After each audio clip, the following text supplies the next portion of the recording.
In our study of the synthesis of yoga, Sri Aurobindo is describing the relationship between soul and nature, and we saw how there are two relationships, one in which at a lower level the soul embodied or in mind has a relationship of dependence on nature, where nature seeks to subjugate and direct the soul until the soul feels itself almost a product of nature and a toy or a puppet. And the same soul, risen into the divine consciousness, has a different relationship of freedom, of lordship, and even as master of nature, enjoys nature. The transition from the lower to the higher relationship is the theme of what we are now reading. The spirit is in possession of knowledge and will, which are of course originating from it, and therefore it is never subject to nature, and in proportion as the soul assumes its divine or spiritual being, it assumes also control of the movements of its nature. Sri Aurobindo makes reference to the Sanskrit word from the Bhagavad Gita. It becomes Swarat, free and a self-ruler over the kingdom of its own life and being. Then we saw the next step. It's not enough to have a local rule. As soul in spirit, it must extend that rule to the whole universe, because the universe is an expression also of spirit. So of this he says, but also it increases in control over its environment, its world. This it can only do by universalizing itself. For it is the divine and universal will that it must express in its action upon the world.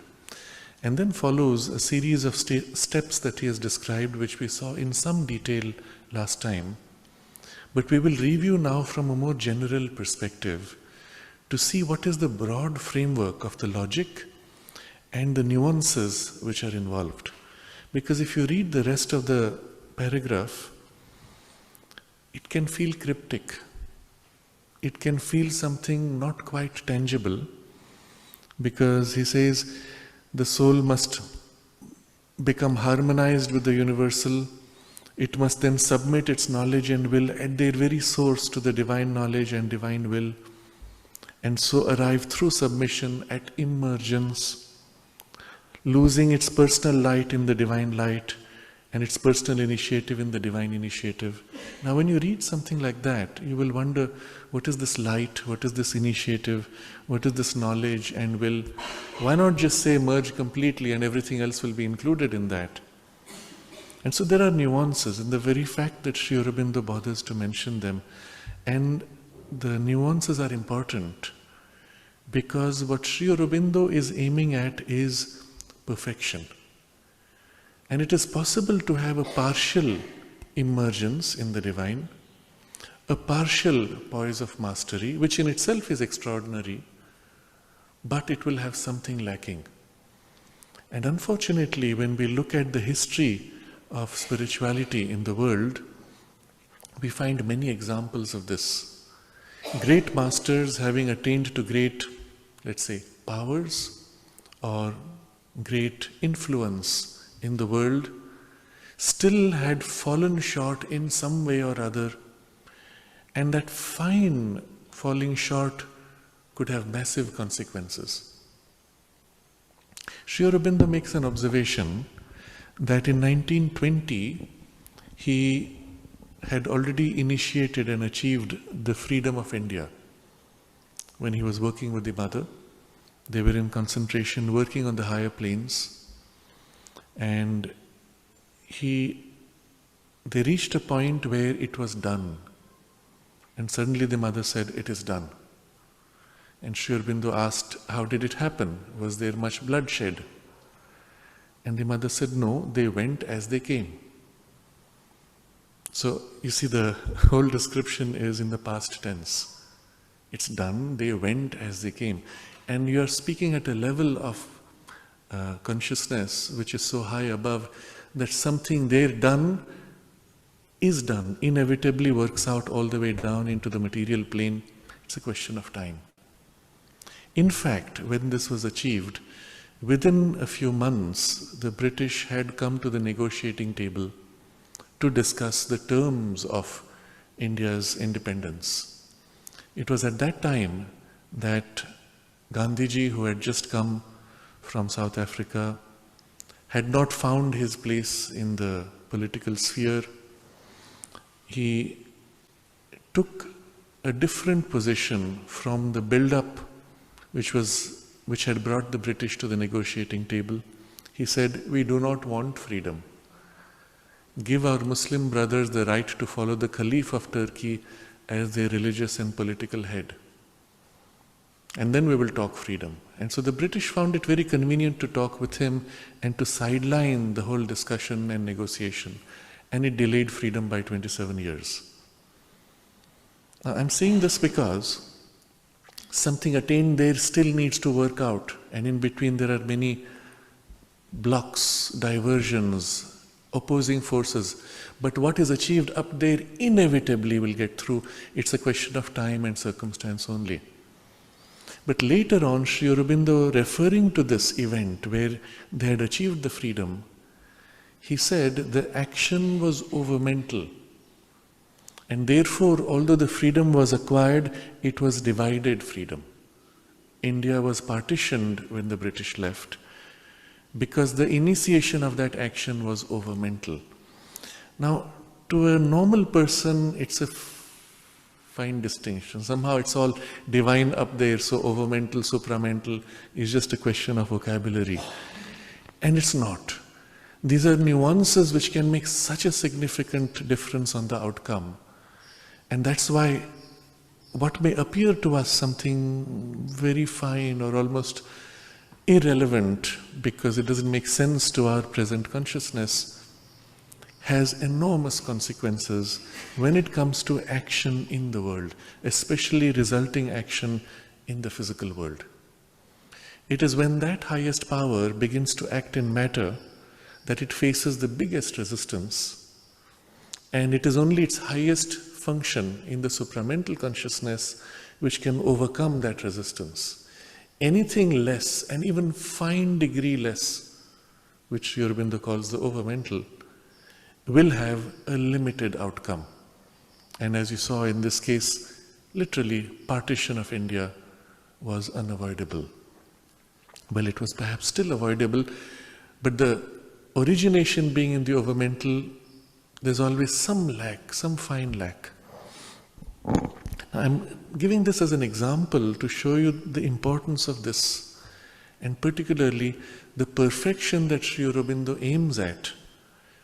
That when one attains to that divine status of consciousness and the soul acts in immersion in the divine consciousness, its action must be as perfect, as flawless as the divine action in the world. And therefore these fine nuances. So let's look at this and from a practical perspective. Some of it will cover or repeat elements that we had touched upon last time, but now from a broader perspective. So the movement of ascent that has to take place, which he will then describe in greater detail in the next few paragraphs, that also must be accompanied by a movement of universalization. In practice, all of us experience a widening of consciousness. Increasingly, we include more and more of the world into our little ego self. But the concept of universalization is not that. This is widening of consciousness, which is good. But universalizing literally means extending all the way into the universe. And he takes the trouble to mention it must first extend its consciousness and see the universe in itself. Instead of being like the mind, limited by the physical, vital, sensational, emotional, intellectual outlook of the little divided personality. And so you could universalize yourself, perhaps go quite far, far enough that it makes no difference practically how far you are. But it's not enough. Perfection requires this reference, he says, see the universe in itself. So you could go very far and feel yourself universal, but until you see the entire universe within yourself, you have not completed it. And so this is the first reference we know, okay, we have still a way to go. This process of universalization is something which one can cultivate as we are. And we will begin in the part of us which is most flexible, which would generally be the mind's awareness. And it happens often to some of us spontaneously. You go for a walk, maybe on the beach or a mountain top, in the forest, and just the fact that you're somewhat distant or isolated from others, your consciousness opens out. You look at the ocean and there's a sense of expanse. You look down the valley, there's a sense of expanse. You feel the forest around you and you suddenly feel the sense of expanse. All of these are movements of widening of consciousness. And if we catch the feel of that, we can consciously extend further. Why limit with the forest? Try to feel the range beyond the forest. Why limit with the ocean? Try to feel the ocean beyond the horizon. Why limit with the valley? Feel the whole range of mountains. And a part of your mind's awareness extends as you feel or try to feel and reach out. Extend it to the whole earth. And at some point it may just acquire a picturing, a conception in the mind. But just the idea that in your mind you're reaching out already begins a fine process. At the same time, one works to establish this into the daily routine of life. When you come back from the mountain top, you don't narrow yourself again. You maintain that wideness. You will notice when you do that, all the clutter of the city feels as if somewhere inside you. It's not a nice feeling at first. You want to come back, you want to narrow down and block it with your walls. But you maintain that conscious effort to retain that wide sense. When you will deepen that wide sense, you will find yourself immune to the disturbances of the city. As long as it is still a part of the surface mind which does it, you will feel a little invaded. So this is one way you could begin. The other way to begin would be to go deep as you can within your consciousness, and then from there open to the wideness of the whole universe, and even conceive of the divine presence beyond the universe. You could feel it as your own consciousness, which is deep, vast, and something feels as if the world that you know normally is a bit on the surface, a little distant, and it doesn't disturb you.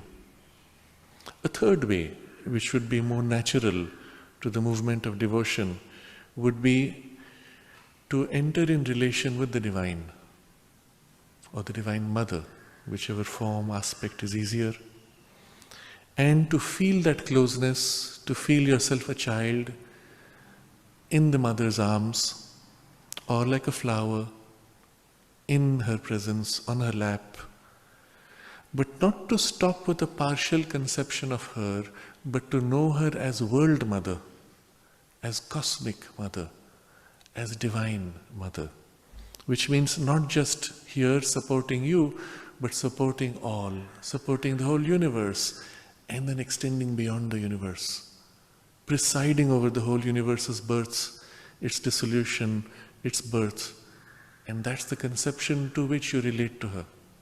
So you may begin in a part way, feel her presence, and then know her vaster. And where are you in this when she is as vast as the universe? It's as if you lean in her vastness, you join into her vastness, into her infinity. And in that sense, your consciousness also now shares, widens, but it's no more you, it is her. Your sense of I dissolves, loses itself in her vastness, which is your vastness, because there is no you that is separate. And using any one of these means, you will find the movement grows naturally, tends to become more and more stable, and leaves you capable of facing all the onslaught of life. Somewhere on the surface, someone gives you a knock. Yes, the body feels pain. So if there is an invasion of disturbing energy, yes, it affects somewhere. But where does it affect? On the surface. I am deeper, wider, freer. Not affected or less affected, or even on that level immune, unable to be disturbed because so deep-rooted in that vastness. But yes, on the surface there are these ripples, and I deal with them as necessary. So such would be the nature of the stability into which one would begin to live more and more. Now when you look at all three methods broadly described, there is no fundamental contradiction between any of them. You could begin with the first, deepen into the second, and fulfill yourself in the third.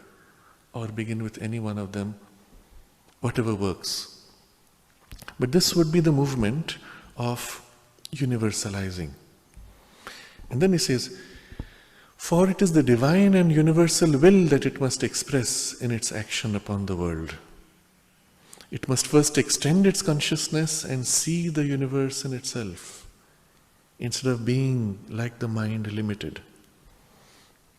So when you have this some degree of widening of consciousness, you realize what are you expressing. As long as you were narrow, your views, your opinions, perspectives were so important. They were the only correct one. They were the only thing that mattered, and anything contradictory was like a collision. But the moment there has been a little bit of the widening, you see every viewpoint as part of the whole. Yes, perhaps some part of you has a preference by habit for this viewpoint, but you can see how there is a continuum between looking at the world this way and looking at the world that way. You can take many intermediate positions. Automatically, in this gradual universalizing, you discover there is great flexibility and continuity. Things are not so clear-cut in contradiction. Just because I look at it this way and another looks at it this way, there is no collision. They actually complement each other. That viewpoint adds something which mine was missing.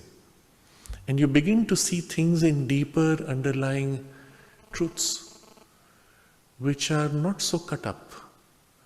Even a point can come where the mind, especially if it is also rising by other means to the intuitivization, then you see everything as continuum.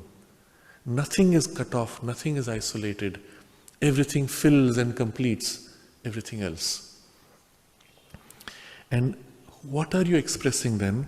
You're obviously expressing something that is true for this wider consciousness.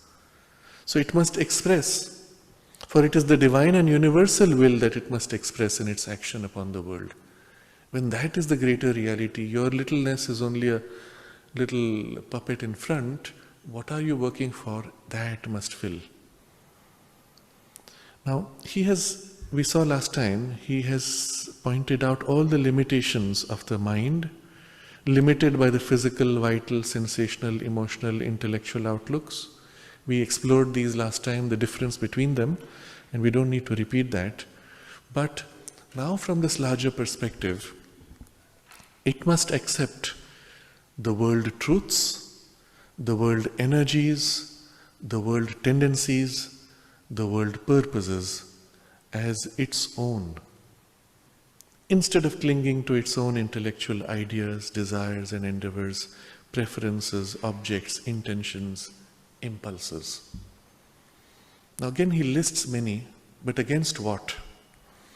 4 terms he has used: world truths, world energies, world tendencies, and the world purposes.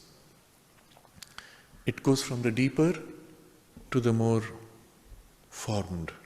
Deeper being always less in form, more in essence. So what is the world truths? The things which support the world make the world what it is. The truth of the world is, for example, the underlying divinity and the fulfillment of its knowledge, its power, its harmony, its love, its growth, its awakening of consciousness, etc. Very generally. But specifically, world truths are those ideas which are put out from the divine to be manifested. They are real ideas, as Sri Aurobindo says, because they exist in themselves and work to realize something. Each of flowers, animals, humans, planets, solar systems, galaxies is a physical formation of an idea of the divine, a vision, a possibility launched as a truth. And so those are the underlying things which are being fulfilled, and all of them are on a massive scale across the universe. There are movements as if beyond the universe, entering the universe, filling the whole universe. Literally on the scale of what we may mentally recognize as laws of physics. When you say such and such is a law of physics, gravity is a law of physics, what does it mean? It happens everywhere in the universe. Nothing exists which is not somehow subject to it. It may act differently in different ways because of circumstances, but it's one common principle. And so it's something like that. It's a principle working, acting, supporting. And then those principles work out through energies, massive waves, movements, entire galaxies thrown out in a burst and then dissolved. If you could see it across billions of years. Of course, we see a narrow span of time and we do not see these movements so obviously. But what are we doing? We are only manifesting a part of that through this individual focus. So the sense of I and the sense of my role in this life or at this moment is just a tiny focal point of something which is far greater. When this sense of the universal working becomes more and more clear, you find that you are less attached to those narrow personal preferences. You look at things in terms of long spans, even extending beyond your personal life. So what if it does not happen in this lifetime? I'll come back, take another body and continue the work. Doesn't matter. And this is natural to the soul's perspective. It's not natural to this little mind and little physical ego desire which thinks itself born with the body and dying with the body. But because the consciousness has become wider and deeper, all this becomes normal. So what are you serving? And according to your temperament or according to the need of the moment, you are serving the evolutionary power. Or in this particular case, you have come to participate in the supramental creation. How long will it take? What will be its form? Doesn't matter. It is this movement initiated from the Supreme working now to create something, and I'm here for that. And I do what I can in the tiny steps that I have to take at this moment. But the sense of what you're serving is this. So world energies, world tendencies, where is it going? What does it want to accomplish? One of the things you see today, for example, in the world, the tendency for the earth's consciousness of humanity to be unified, the tendency for broadening and widening to universalize. And these are large movements. And you are aligned to it. This is what you are working to fulfill. And the world purpose, very specifically now, what is the purpose of this? Orville is created for a purpose, a model township in which a practical human unity can be realized on spiritual principles. Now this is a very specific purpose. But the purpose itself, you find, is so broad. It includes everybody, all types, all interests, even all activities. So it's interesting that when you look from the world viewpoint, world truth, world energy, world tendency, world purpose, it's always universal in scope, allowing for specifics. And that's why he says, not clinging to its own intellectual ideas, desires, endeavors, preferences, objects, intentions, impulses. It's a roadmap of all the levels of your being, of your nature, where you have something pushing. to fulfill its narrow littleness. You don't cling to these, they're there. If they don't align with the world purpose, we ignore. Or, more important, he says, these, so far as they remain, must be harmonized with the universal. So in this very movement of widening, most of these narrow things will get thinned out or dissolved.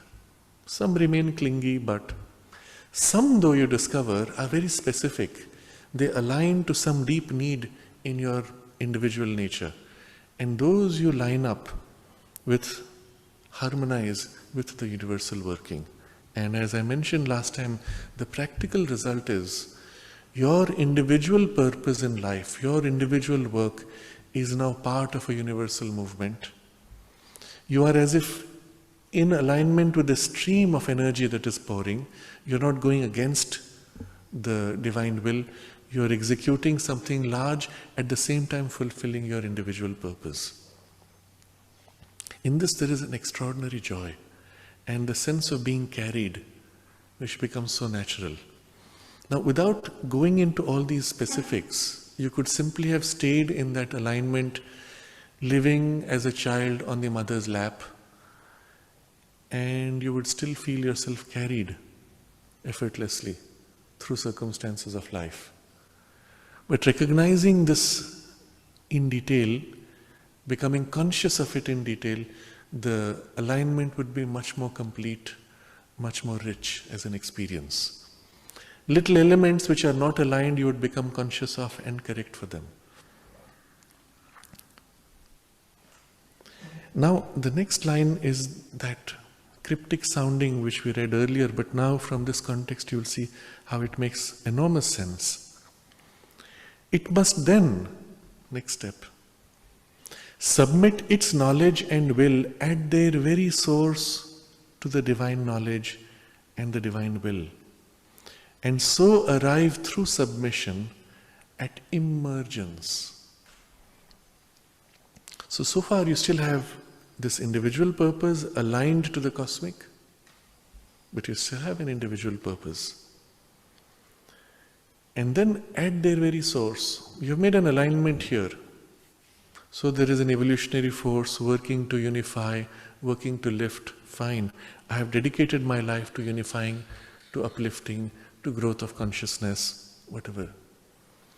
The alignment has taken place here, but if you go back, at some point you may still feel a gap. So eventually he says, all this must go back to the knowledge and will at their very source. From where does the impulse come within you to act? From where does the impulse of awareness growing into knowledge emerge? And at that very point, as deep as you can to the origin, you align and join with that. And that's when the full perfection of the alignment will take place. And how far will this go? And so arrive through submission at emergence. Now this submitting, putting in the hands of the divine will, the divine knowledge, when you've put in the hands of, eventually there's a joining until you cannot distinguish anymore. And this is the emergence. You're merged into. There's no separate origination anymore. Still, he says, the description is completed when losing its personal light in the divine light and its personal initiative in the divine initiative. And this is a nuance which now makes so much sense. Light of consciousness which leads to knowledge, the initiative which takes the form of the will. You may join your will, you may join your knowledge in their origin, but still it can be as if a pool of personal light, less dim than the divine light, can remain, separating you, keeping some part of the awareness, and this itself must join into that. There is nothing left separating. And the same, he says, personal initiative, which begot the will, that may remain as if the sense of personal separation that gives rise to the will, that itself joins in. And so these last two lines you will see complete the perfection. Nothing remains which has any character of separateness. And now when you read the whole text again, you'll see, it makes so much more sense. When we enter the character of the experience, the same text becomes lit up and becomes obvious. Although at this moment it is a part of our deeper or higher, more intuitive layers of consciousness which feel the truth of it. If we step out of that, fall into a normal, surface, mechanical thinking mind, we'll look back, what did we feel? I remember it felt so real, it felt so true, but I don't remember what it is. And so you come back into the state, and again it becomes obvious, it becomes lit up. When you begin to distinguish between these two positions of your consciousness, you'll find the key to reading Sri Aurobindo. Consciously entering the character of the experience as he describes it gives you a glimpse of what it is like. And that glimpse is like a template or a mold that then begins to form in you and begins to settle and shape you. But we have to make an effort to extend it rather than just snapping out and losing it. And this is the brilliant formulation of Sri Aurobindo. I don't think anybody has been able to do this so far or has seen it so clearly and articulated it so clearly. You will see the relationships which he describes, and then he will show you how actually there is a transition of continuity from one to the other. I'll read the first two lines and then you will understand the full scope of it. The distinction made in the Gita between the Purusha and the Prakriti gives us the clue to the various attitudes which the soul can adopt towards nature. There are many positions, many relationships it can have in its movement towards perfect freedom and rule. So as this ascension takes place, many relationships. Now each of these relationships can be had on all levels. But at each stage, one of these becomes the normal or more true relationship for that level. So the Purusha is, says the Gita, witness, upholder, source of the sanction, knower, Lord, enjoyer. So 6 steps. Now we will view these 6 steps as steps of an ascent, because that's how he will describe it. And yet at each step we will see how this relationship could be maintained throughout.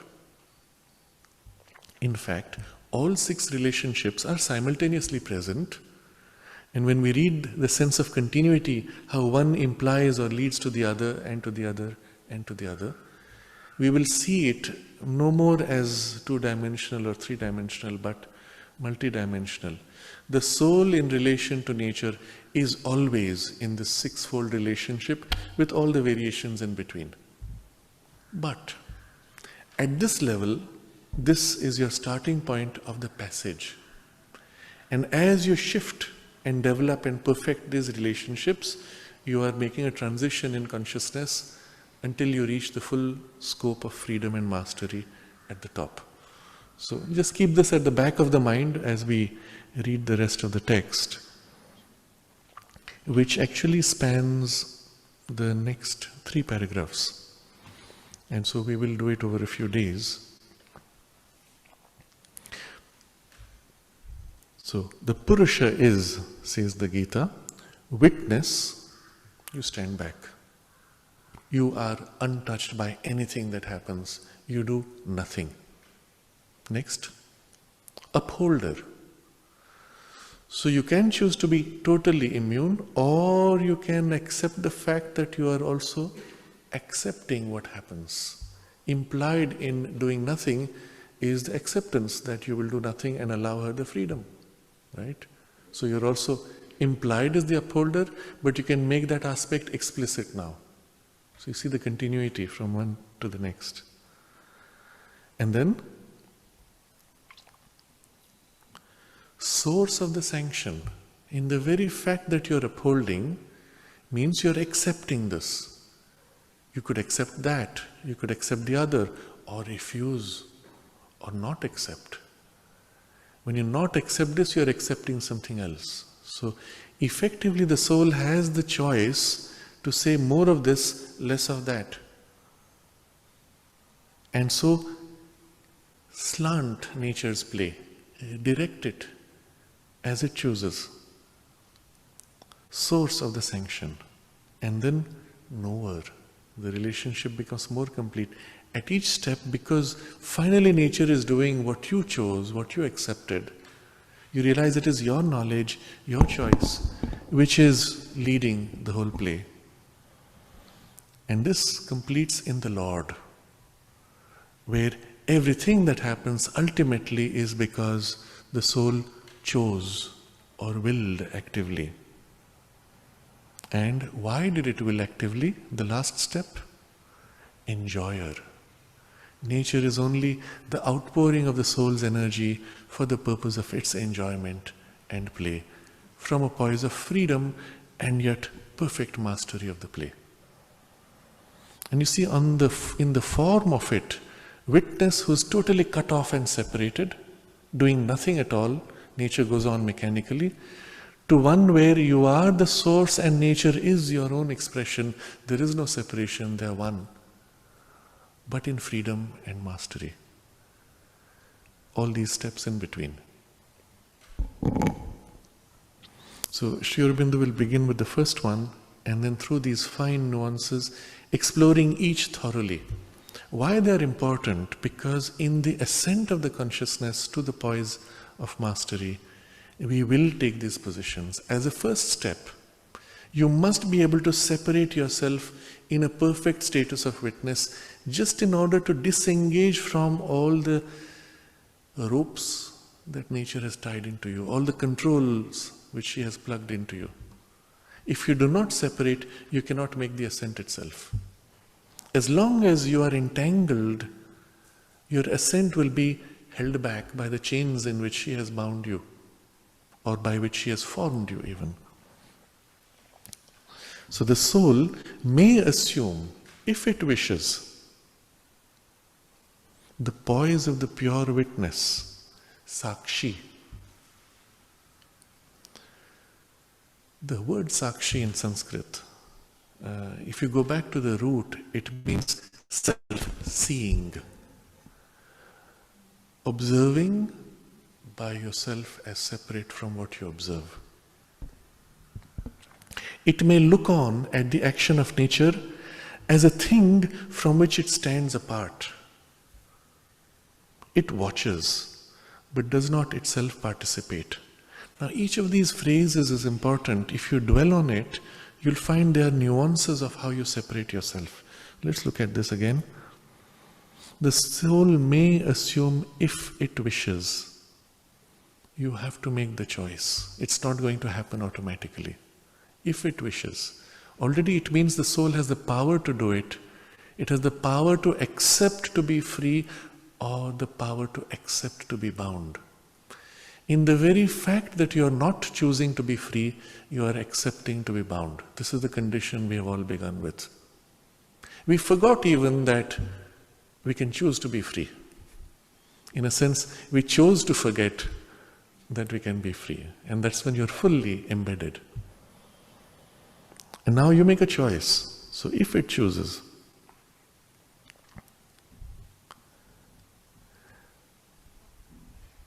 if it wishes, the poise of the pure witness, Sakshi, it may look on at the action of nature. So first is this movement of observing. You have to observe, and in observation you begin the process of separation. But if you don't begin to observe, you cannot separate. I observe a stream of thought that's passing through me. I observe emotions taking place with me. I observe sensations of my body. You will see in the very basic training of certain Buddhist practices, such as Vipassana, they teach you to step back from the senses and simply observe the senses, doing nothing, responding in no way. Simply, they are there, they go. You do nothing. So, look on at the action of nature. What are you doing? You are looking on. Who is doing the action? That's nature, it's not you. As a thing from which it stands apart. This is now the second degree. As you observe, you stand back from what you observe and exaggerate the sense of separation. My finger is hurting, there is pain. When I'm identified, I say, I'm in pain, I'm in pain. Quick, quick, put something to stop the pain. I'm suffering because of the pain. I observe there is pain. What is it? And now I can kick in my scientific learning from school studies that says the pain is only nerves which are tingling, sending electricity to my brain. Yes. That means the pain is not me, it is only responses of patterns of electricity. I am not pain, I am observing pain. And the finger is not burning, it's not actually hurting, the burning is over. It's only signals it's giving out. Okay? And now I separate myself in the process. I am not finger, I am not electrical signal. I need not get upset with the electrical signals which come from the cells of my finger. So the sense of separation follows, but you have to consciously exaggerate. It's not enough that you observe. In observing, you can get sucked into identification also. And then, as a thing from which it stands apart, it watches but does not itself participate. And this is the third level at which you stabilize this separation. You watch but do not participate. Now you'll notice if the pain is very strong, it tends to pull your awareness into the pain to get back to identification. And you end up participating in it. And you have to pull back, separate. And there's a subtle tug of war of consciousness until you are able to break free the thing which ties you, by which nature was pulling you back. Once you get the hang of this, the rest becomes easy. Now you begin to extend this to everything else. Emotions, sensations, sentiments, all your past things or reactions of which are typically habits. Someone shouts at me, I get upset. Someone insults me, I get disturbed.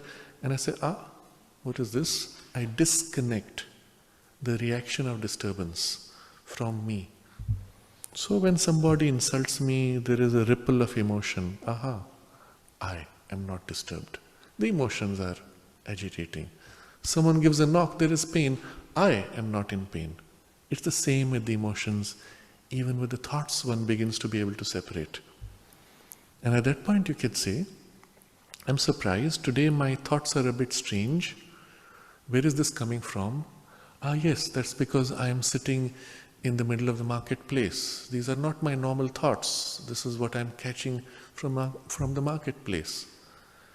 Here now there are no thoughts. Why? Because I'm in a space which is clear of thoughts. You begin to notice these things. And all this while, there is no participation in the thing which is happening. You are effectively separate and free.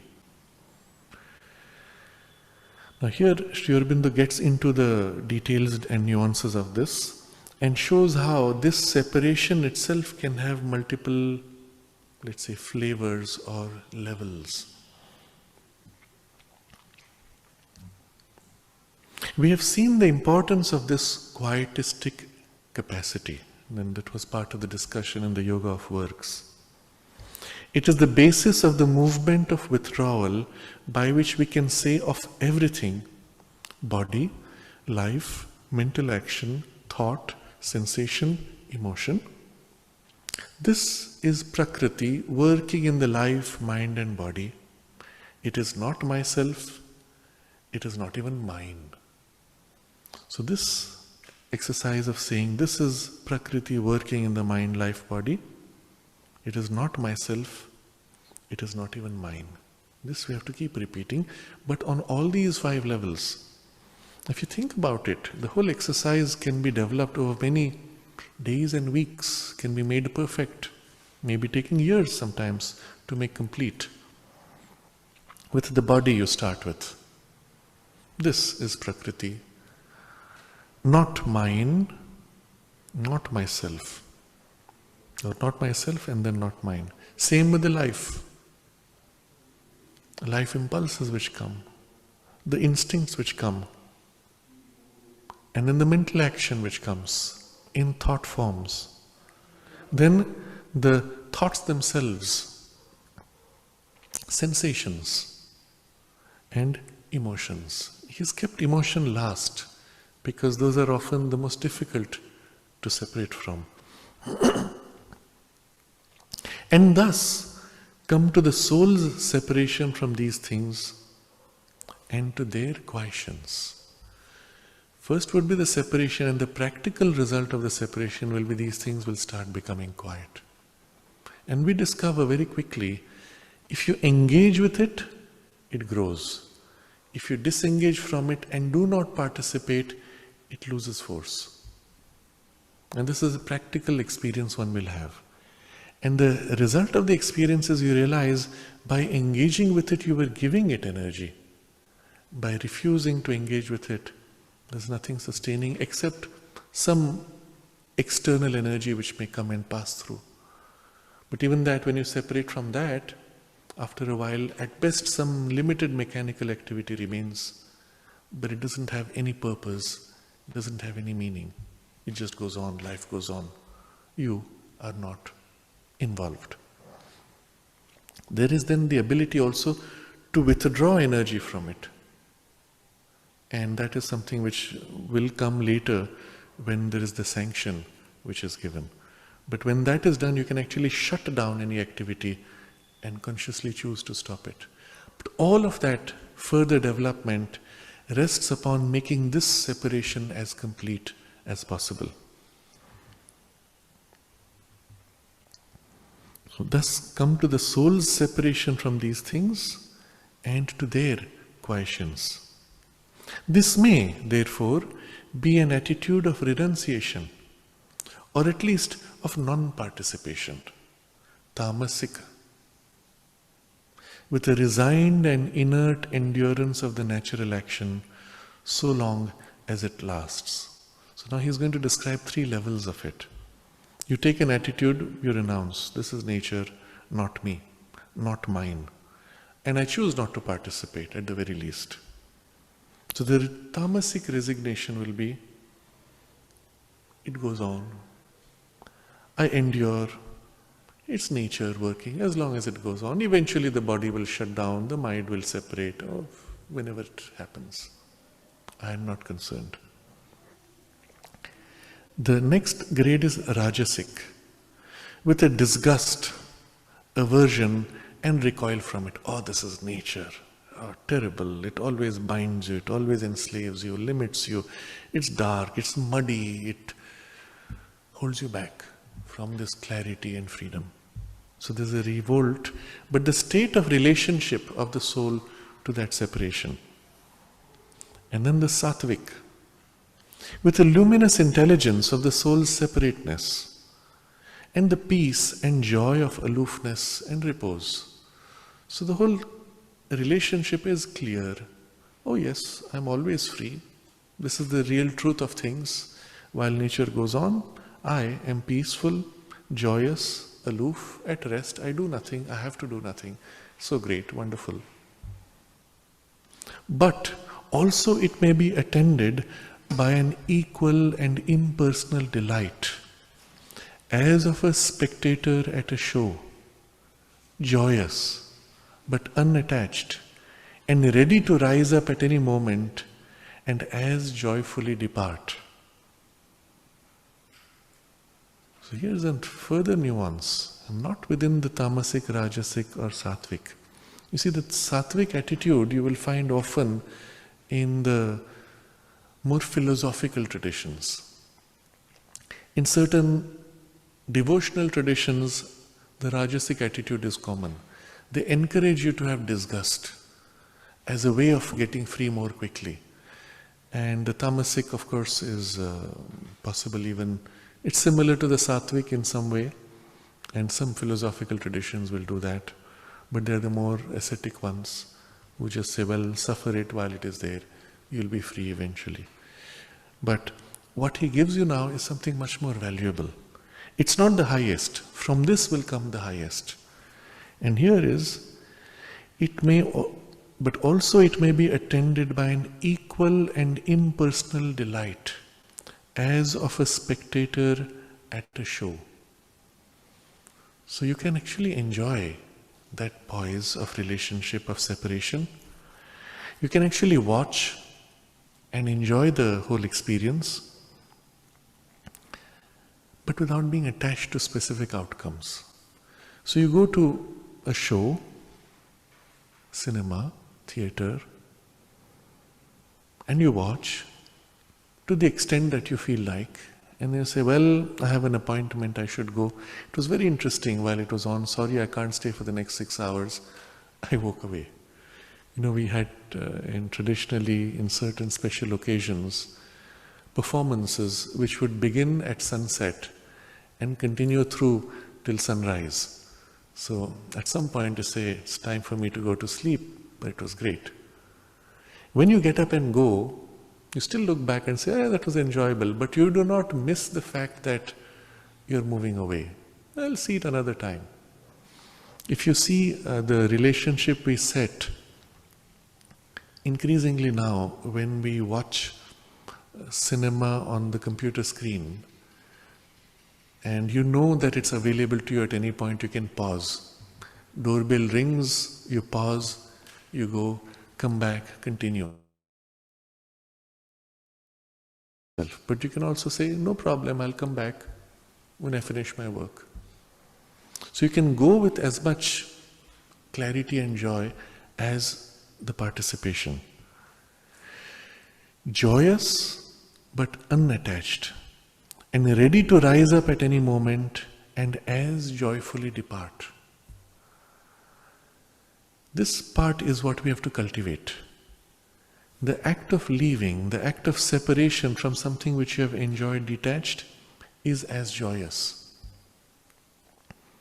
This is not possible as long as some element of you remains attached.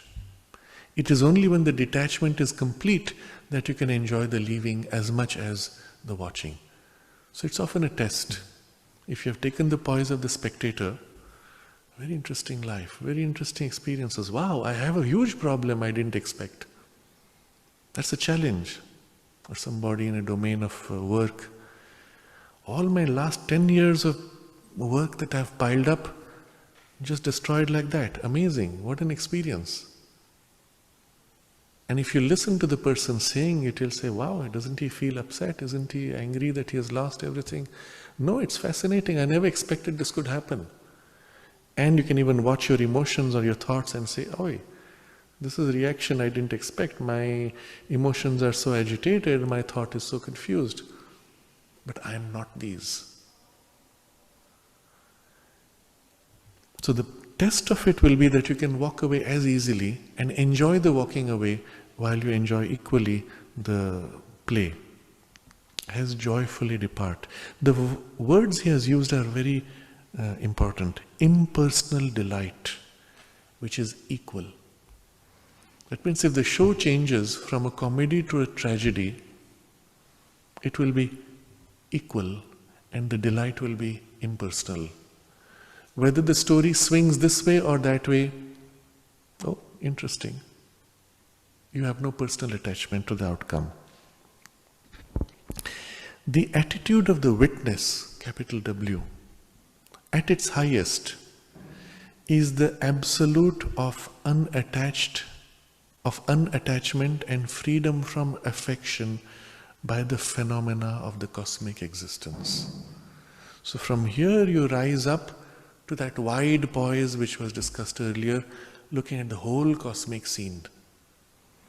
And on the cosmic scale, unattached, free from affection by the phenomena.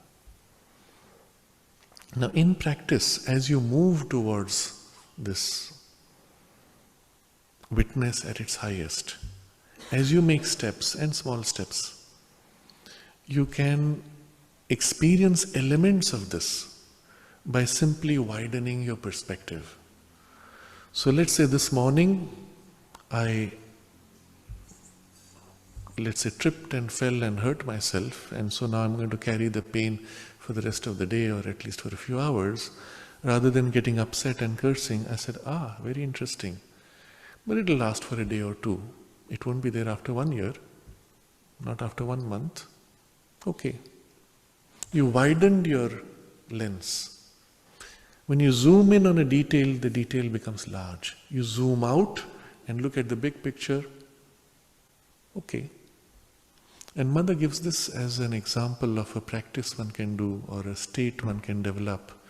She says, when you're lying down on the terrace looking at the big, huge universe, after a while you realize your life is so small in relation to all that. Millions of lives happening. Even if you look at your own life across time, after millions of lives perhaps, this is just one more. And you'll have many more. As long as you like, you can enjoy the rest of eternity across many lives. And what's the problem of the moment? It's trivial. And she says it's like a little patch of cloud that drifts across the clear sky. Let it come, let it go. You are not disturbed. Of course you can still act on it, but you're not disturbed either way. When it appears, you're not disturbed. When you act on it, you're not disturbed. Whether your action is successful or a failure, you're not disturbed. And this comes with the widening of perspective. And so you'll find it a useful habit. Whenever you have to deal with different situations, take the large perspective and then zoom in on the action. Take a large perspective and then zoom in again. Go back and forth. After a while, you'll find the sense of the large perspective will remain even as you zoom in. And then the equality becomes almost automatic. If this is combined with the earlier exercise of widening, universalizing, the equality is natural to that status. So this is the attitude of the witness going all the way finally to the cosmic play. Everything is part of the cosmic play. This is also the station of the divine. That's why he puts capital W. On some level, if you come to this poise, you have identified with the divine in his relationship as witness to the whole cosmos. So you remember I said each of these can be experienced on all levels of consciousness. And this is where he takes you in the witness poise, which justifies this as a first step and an experience here in your limited consciousness also. But from here we will take a further step. As the pure witness, the soul refuses the function of upholder or sustainer of nature. A very interesting idea. By choosing to be pure witness, you have chosen to refuse to be upholder. The upholder, bharta, is another. God or force or maya, but not the soul. This is the poise you have chosen to take. Something is upholding the play. As you watch, as a spectator, what makes for the cinema to appear? Well, there's a screen, there's a projector, there's a light, there's even someone who's made the film. Not you. You're only the spectator. Which only admits the reflection of the natural action upon its watching consciousness, but not any responsibility for maintaining or continuing it.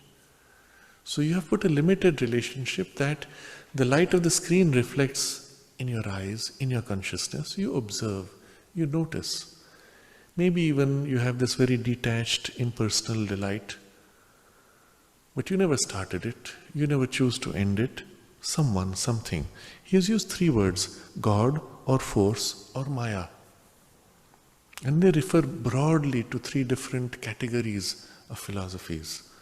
So those in which God as a personality is initiating the whole movement of creation will say, God set it up and it's happening, you are just the observing soul.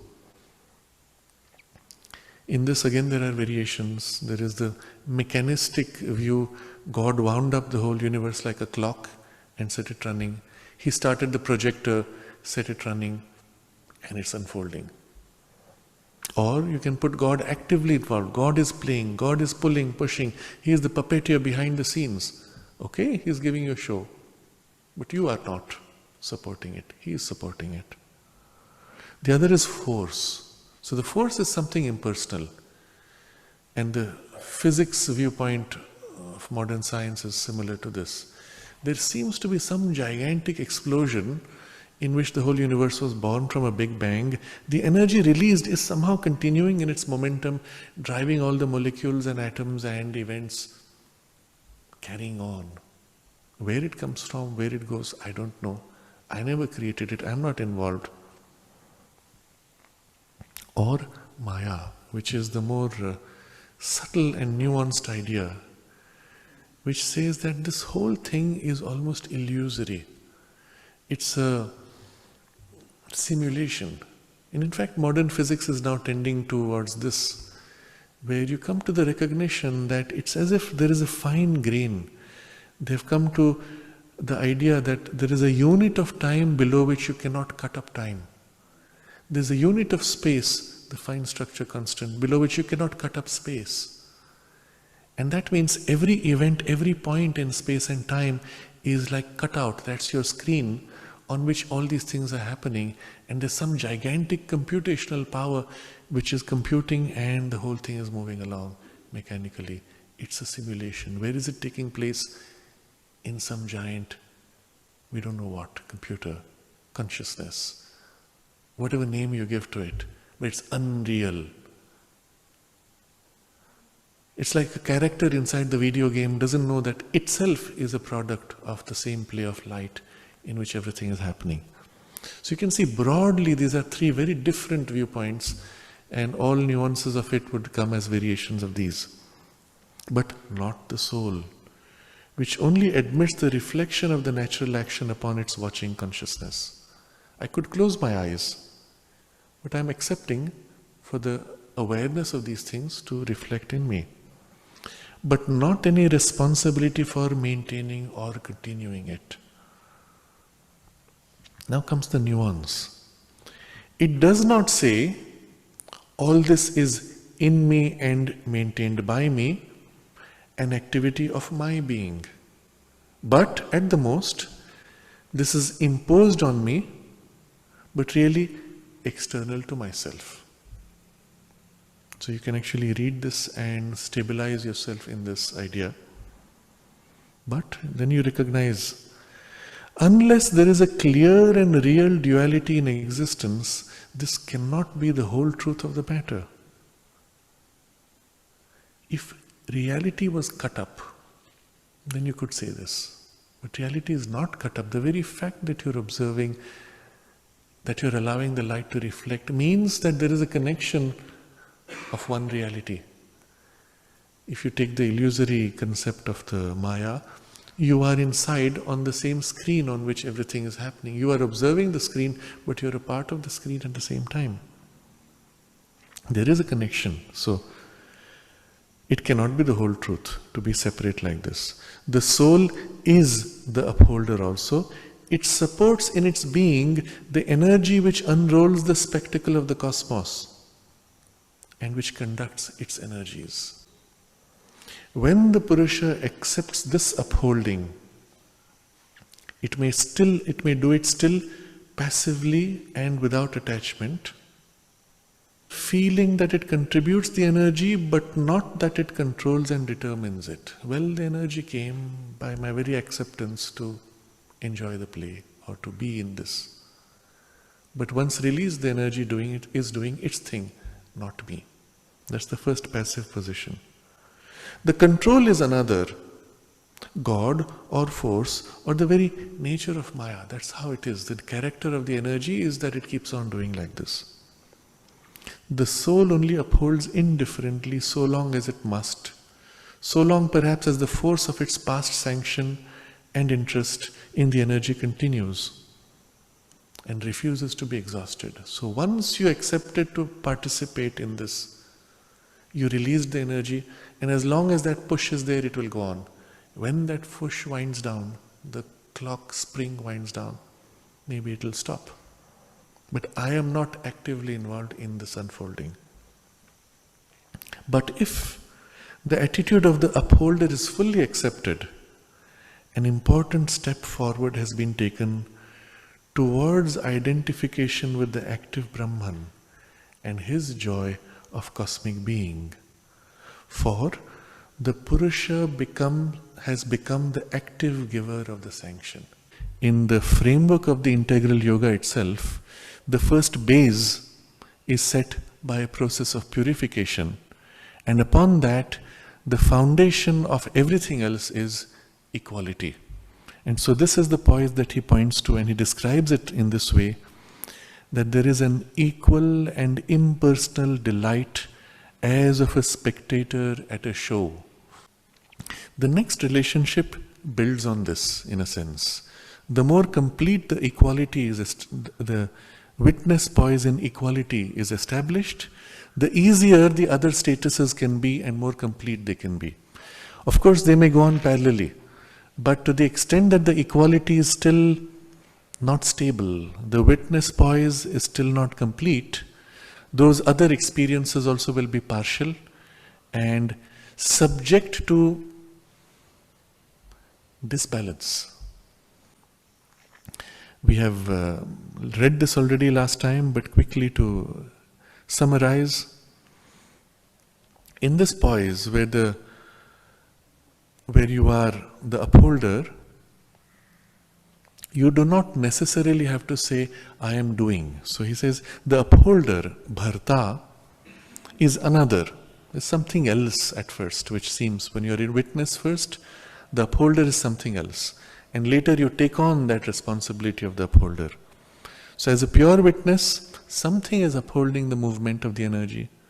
Something makes my process of personality work, God or force or Maya, but not me, not soul, which is only accepting the reflection of what's happening.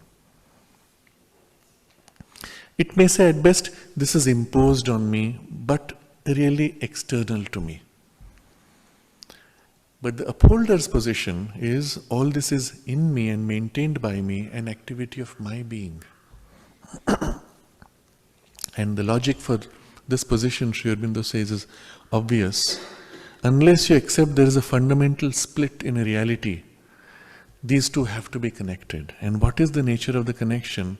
He says the soul is the upholder also.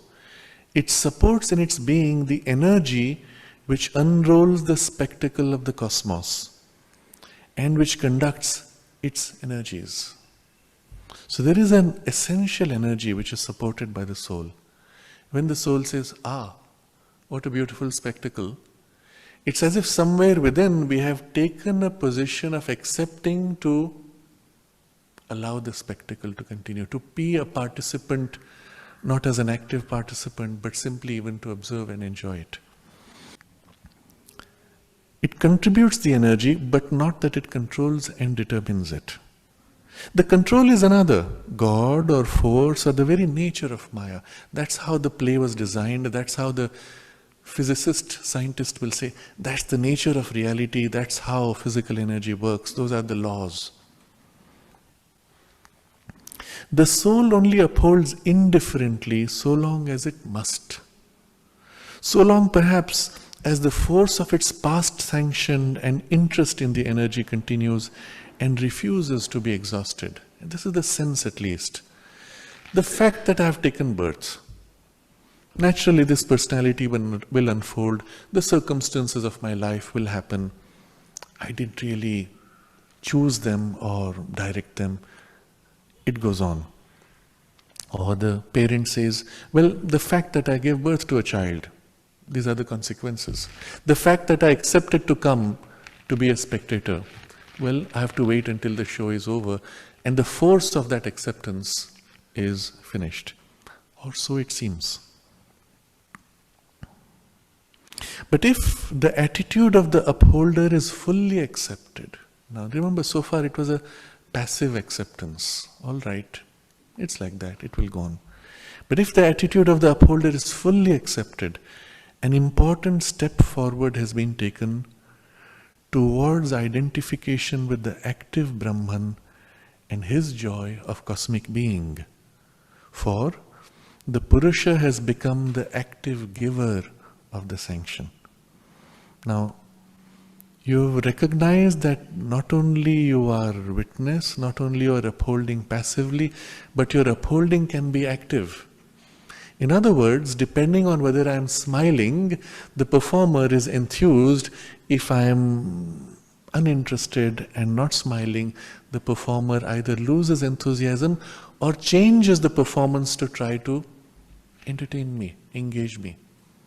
So in a sense, my attitude, my relationship of upholding does not actively determine what happens, but it influences, it directs. It can even, by withdrawing sanction, bring the whole play to an end. So the performer says, all right, looks like you're all tired, it's late night, let's end with this. Why? Because he senses your position and your state of support is, so to say, withdrawn. The energy you're giving is less intense. And so in this, the poise of the upholder is fully accepted. I do decide, not the content of it, but the way I will support it, and as a result, in a sense, also direct overall the direction of the play. And the point here Sri Aurobindo makes is the identification towards the active Brahman and his joy of cosmic being is the direction in which you are now growing by accepting this role. But if at any point you find yourself slipping into identification with nature's process and you have lost the poise of equality, then you are not truly an upholder or only partially, and you lose the possibility of full mastery of your nature. So this training is extremely important, and that's why that is the first stage. Now let's say upholder consciousness grows. It is really mimicking or mirroring the joy of the cosmic play of the Brahman. And as this grows, we will find ourselves sharing in more and more. As the consciousness widens and relates to the whole cosmos, we will find ourselves sharing with the experience of the active Brahman.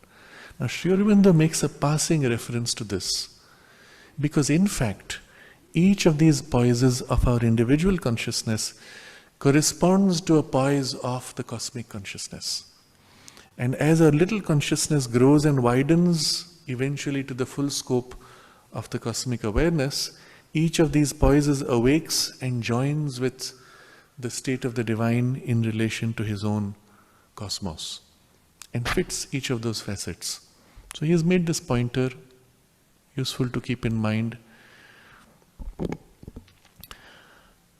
For the Purusha has become the active giver of sanction. Now as active giver of sanction, you can actually say, let's begin the play. Let's direct it to something more optimistic. Let's explore the more difficult challenges of life. Let's now take rest. And that's the broad direction set. You're still not discussing content. You're not controlling content at any point. That is the movement of nature. So Sri Aurobindo is now showing distinctions between these states. In the attitude of the witness, there is also a kind of sanction, but it is passive. So when we look at the sanction giver, it's not really separate from the witness. They're just two different ways of looking at the same thing. The attitude of the witness also, there is a kind of sanction, but it is passive, inert, and has no kind of absoluteness to it. But if he consents entirely to uphold, the sanction has become active. Even though the soul may do no more than consent to reflect, uphold, and thereby maintain in action all the energies of Prakriti, not determining, not selecting, believing that it is God or force itself or some knowledge will that selects and determines. So just this active upholding. And the soul only a witness and upholder, and therefore giver of the sanction, Anumanta. And so we come to the third stage. So from upholding and the witness, you see how the two join, blur, and lead to the third, where you are not only supporting, not only stepping back, not only supporting, but actually upholding and giving a sanction actively. This, that, more of this, less of that. But not the possessor and the director of the knowledge and the will. So something is still left to nature. Who directs? Who wills? Who has the knowledge of what is happening, what is meant to happen, how the relationships are held in the unfolding of the play? But not the possessor and director of the knowledge and the will. What is that? The possessor and director of the knowledge and will. And he throws in another word from Sanskrit. Jnata Ishvara. Jnata, jnana, knowledge, the one who knows, Ishvara, the Lord, the enjoyer. The root Ish is lordship and enjoyment. He who is the enjoyer and the Lord, also knower. So knower, Lord, would be the literal translation of Jnata, Ishvara. So Anumanta is giver of sanction, but not possessor and director of the knowledge and the will, which is the knower, Lord. But now he's preparing you to shift to this position. But if it habitually selects and rejects it determines. So you started by saying, this is boring, this is interesting, more of this. Habitually, more and more frequently, until at some point you realize you are actually directing the play, not into the specifics of it, but the direction in which it moves. At every stage of your life, of your personal development of consciousness, of your evolution, of your aspirations, of your hopes and desires, the wisdom of the divine consciousness supporting this play of the cosmos is watching you, is utterly conscious of you, and is throwing at you the things that you need most for your growth. And if within you there is a strong aspiration that you articulate, I wish I could do something to help in such a situation, in such a circumstance, that is registered, and based on that, opportunities start moving already in your direction. Maybe they take a few years to actualize in the physical circumstances, but the energies start moving.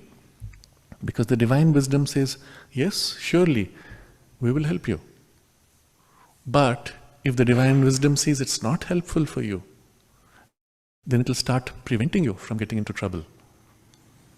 And if in spite of that you say, yes, but I want it, knowing that it's going to cause me trouble, so the divine wisdom says, all right, here, try it out. And then of course you regret, you say, oh please take it away, I'm done with this, I wish I had listened to the deeper wisdom. But there's a whole complex interplay that's happening with nature. What we see is the most surface part of this mechanical nature, behind which is conscious nature, behind which is the divine energy, superconscious, expressive of what? The divine will, which is what? The originator of your individual awareness, and in which reflects in your individual will indirectly in a fragmented way. So you see the big picture.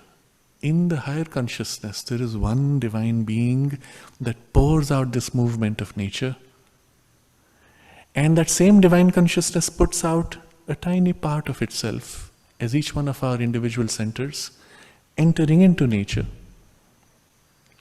From there, from above, the power of that divine consciousness works to support the evolution of this individual being.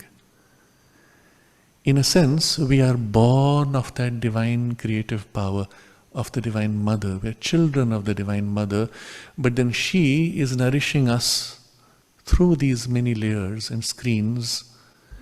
Nature, now at a lower level of working, not the higher working of the Divine Mother, but the lower, more mechanical nature, is now looking at this child, soul, and the relationship it has is here. This is the child through which which I am creating, I am forming. So she forms your body, forms your life energies, forms your mind. And I am helping this child to grow back into his divinity. And through this child formed by me, nourished by me, I will discover my own freedom from this lower mechanical working into which I am stuck. And that's your relationship at the lower level. The soul feels itself almost bound by nature, but in a slow evolution. But nature needs the soul's growth to find her own way of ascending, to discover her own divinity. In that sense, at the lower level, we may say, we are each one of us the hope of the universe. We may be the smallest fragment of tissue and flesh in the largeness of the universe, but for the whole of the universe, this is the material which is most precious, through which it is going to evolve into divinity in matter. At the same time, as we awaken to this realization, we awaken also to the recognition that our own consciousness is a reflection of that. We consciously begin to engage in ascension of our individual consciousness, changing our relationship with nature and engaging with the higher levels of energy, all the way to the higher workings of nature. And so there's a double movement. You grow to awaken and free yourself from this narrow, limited starting point. At the same time, you assist your own nature to grow and become free, to reflect and express the divine nature. And there's a double movement of awakening. And that's the nature of this yoga. The ascetic yogas discard nature completely. And so they do not assist nature's awakening.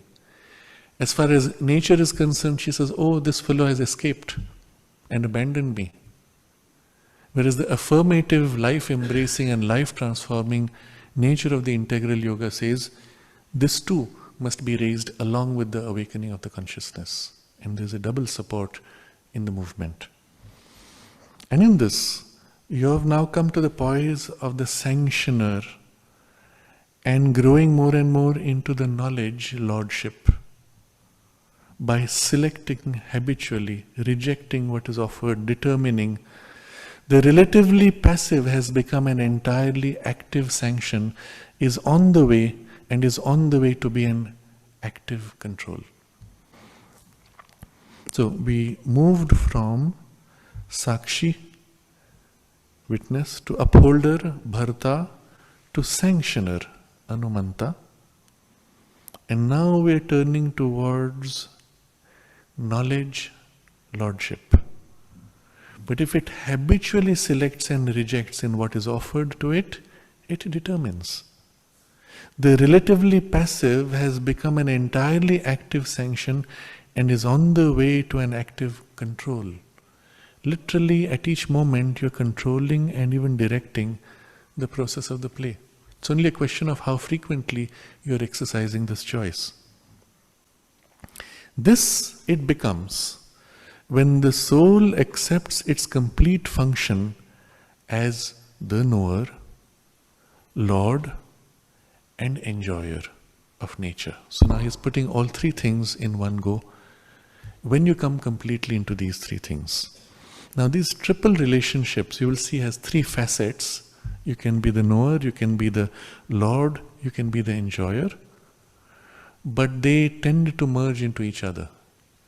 Just as the first three tended to merge into each other, from witness to upholder to sanction giver, we saw kind of a smooth flow.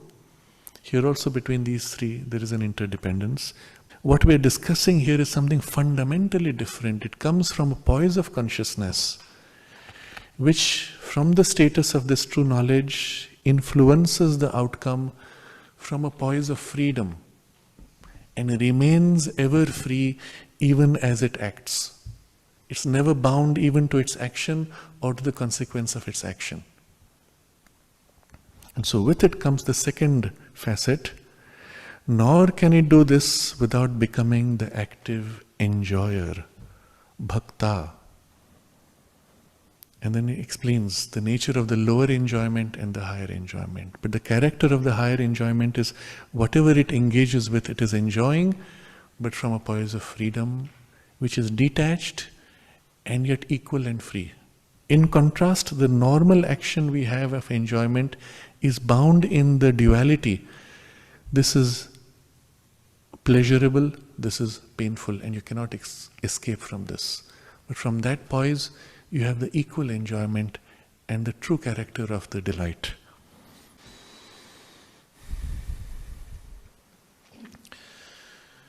Oh.